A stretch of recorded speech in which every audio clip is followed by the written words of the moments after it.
ચાણસ્મામાં પાલિકા પ્રમુખે રાષ્ટ્રધ્વજ ફરકાવી સલામી આપી. સમગ્ર દેશભરમાં આજે આઝાદીના અમૃત પર્વ 80મા સ્વાતંત્ર્ય પર્વની ધામધૂમપૂર્વક ઉજવણી કરવામાં આવી રહી છે. ત્યારે ચાણસ્મામાં પણ દેશભક્તિના માહોલ વચ્ચે ઉત્સાહભેર 15મી ઓગસ્ટની ઉજવણી પાલિકા પ્રમુખ પ્રતીક્ષાબેન પટેલના વરદ હસ્તે રાષ્ટ્રધ્વજ ફરકાવી કરવામાં આવી, જેમાં મોટી સંખ્યામાં નગરજનો સહિત શાળાના બાળકો અને પત્રકારો જોડાયા.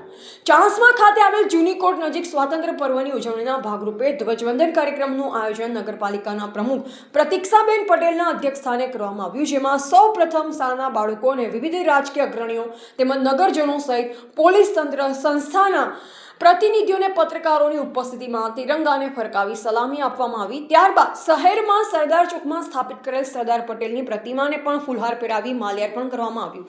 તદુપરાંત શહીદ વીર મણિલાલ પટેલના સ્મારકને પણ પુષ્પાંજલિ અર્પણ કરવામાં આવી. આમ ચાણસ્મા નગરપાલિકા દ્વારા આયોજિત સ્વાતંત્ર્ય પર્વની ધામધૂમપૂર્વક ઉજવણી કરવામાં આવી હતી.